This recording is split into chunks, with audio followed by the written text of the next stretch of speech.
Lava Jato. A rendição do príncipe.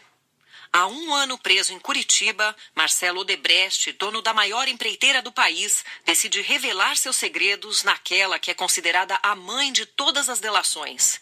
Quem vai sobreviver? O ex-presidente José Sarney sabe das coisas.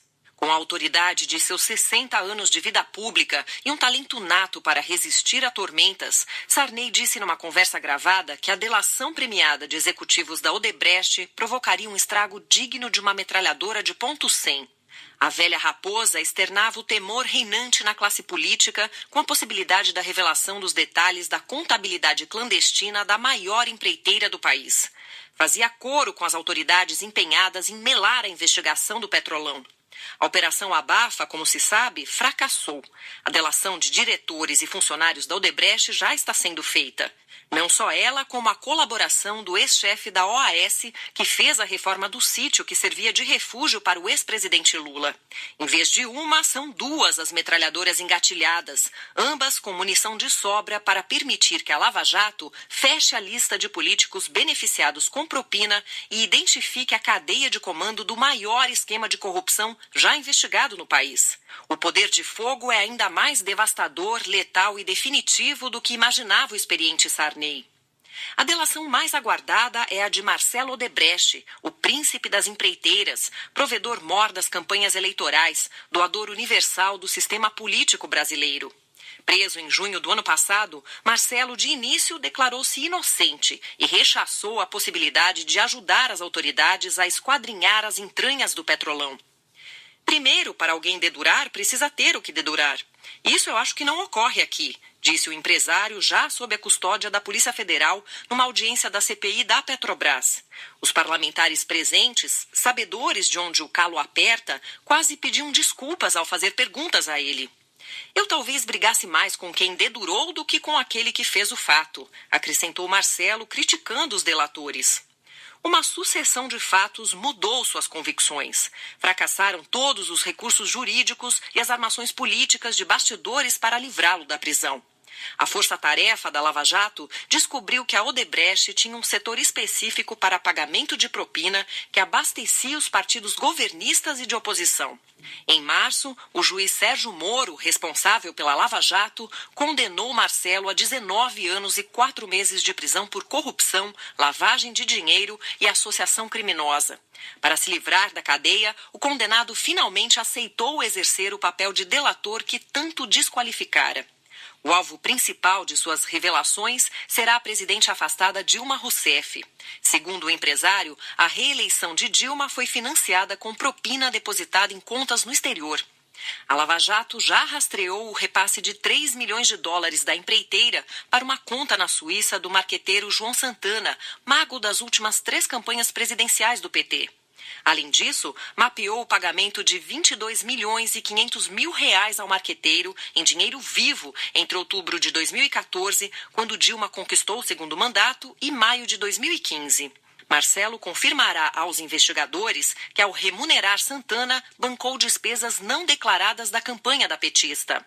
Conforme Veja apurou, o novo delator dirá ainda que os detalhes do financiamento eleitoral eram combinados com Gilles Azevedo, ex-chefe de gabinete da presidente afastada. Gilles faz parte de um grupo restrito de amigos de Dilma.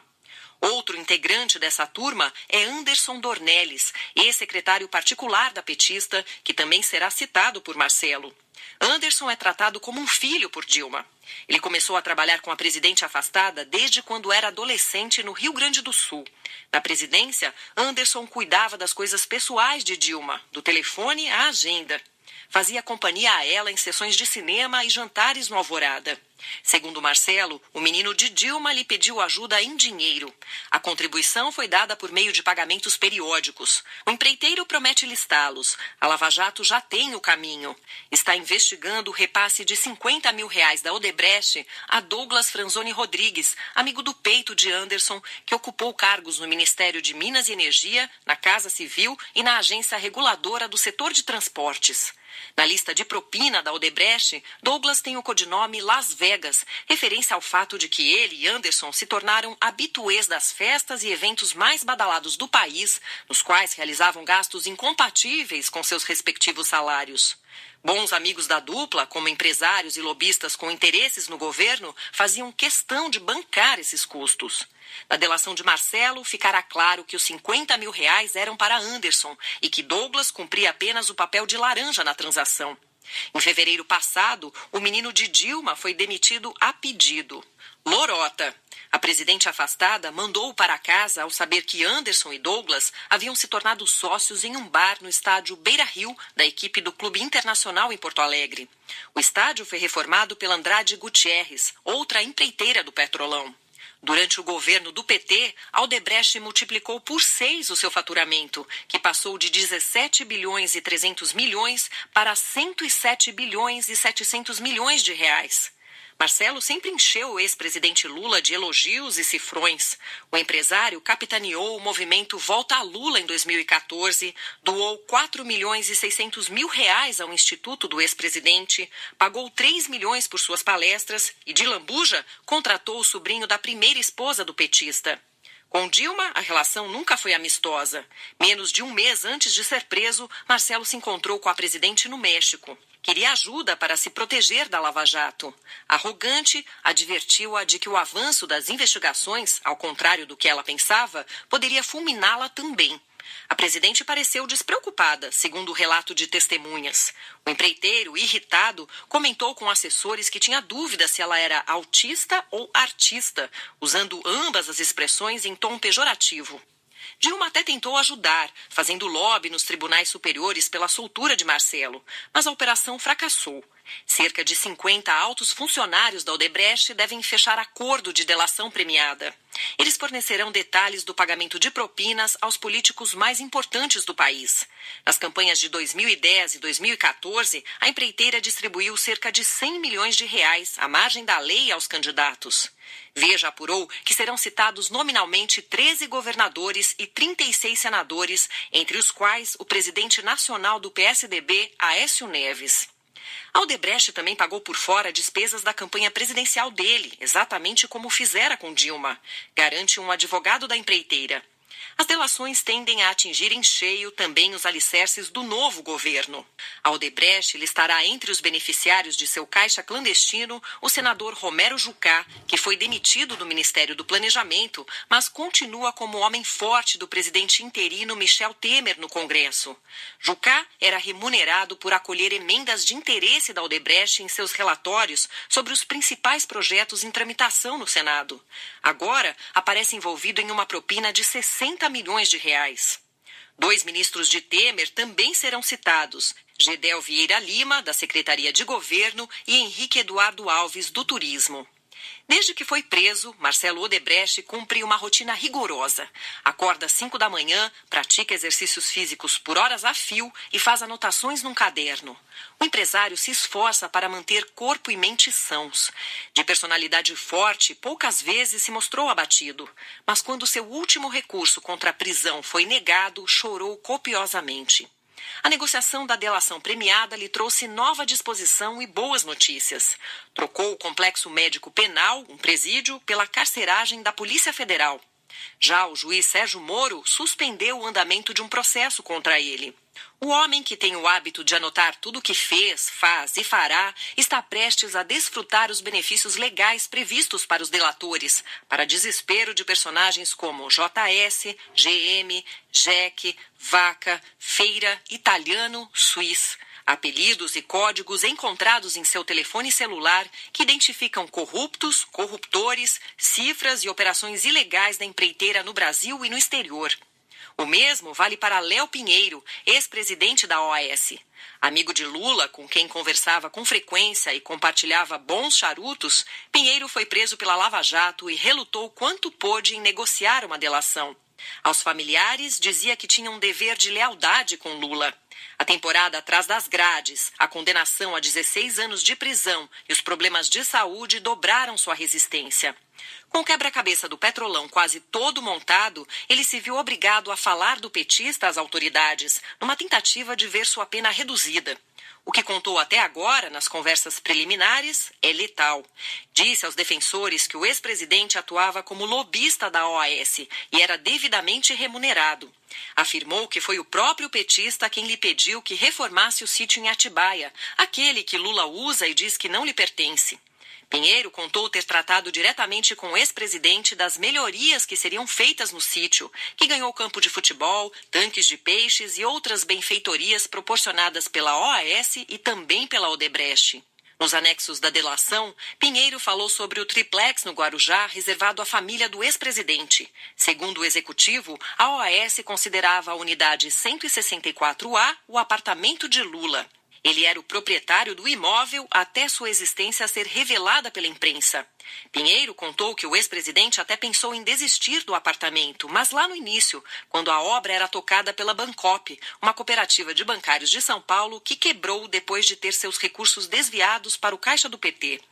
Quando a construção do prédio passou para a OAS, Lula mudou de ideia, seduzido pelas vantagens oferecidas pelo amigo. Pinheiro visitou o triplex com o petista e ofereceu-se para reformá-lo. Assim foi feito, sem que o favorecido tivesse de desembolsar um único centavo. Com a revelação da reforma do triplex, foi tudo cancelado, explicou Pinheiro, e o imóvel foi posto à venda pela OAS.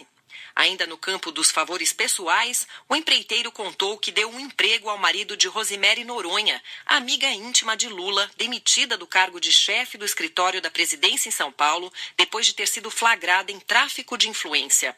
A pedido de Lula, Rose, como é chamada, também ganhava uma mesada da OAS. Como fizera Marcelo Odebrecht, Pinheiro confessou ter repassado via Caixa 2 dinheiro para a reeleição de Lula em 2006 e para as duas campanhas presidenciais de Dilma em 2010 e 2014. A verba, explicou, saía de uma espécie de fundo da propina, uma contabilidade paralela que registrava as comissões devidas ao PT por obras federais. Nesse caixa estavam, por exemplo, os milhões de reais pagos por intermédio dos ex-ministros Antônio Palocci e Erenice Guerra pelas obras da usina de Belo Monte. Veja apurou que sobre as campanhas de Dilma, Pinheiro deixou claro que tratou de propina com o ex-ministro da Fazenda Guido Mantega e com o ex-presidente do BNDES Luciano Coutinho, que o orientaram a combinar a forma do repasse com Edinho Silva, tesoureiro da reeleição e ex-ministro de Comunicação Social. Se homologada, a delação da OAS atingirá pelo menos 30 políticos, inclusive do PMDB e do PSDB.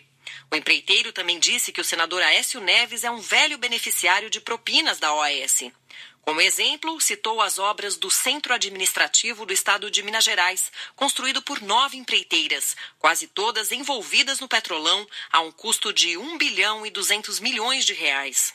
A OAS formou um consórcio com Odebrecht e Queiroz Galvão para tocar um lote da obra.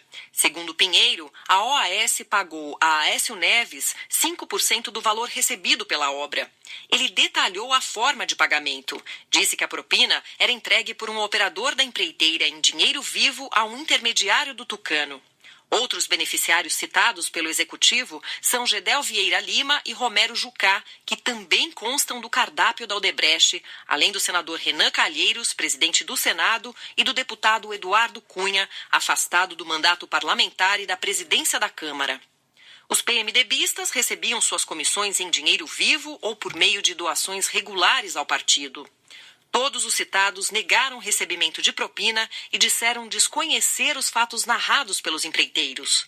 Os políticos não estão na mira de uma metralhadora .100. As delações de Odebrecht e OAS, se homologadas, deixarão um cenário de terra arrasada comparável ao de uma explosão atômica.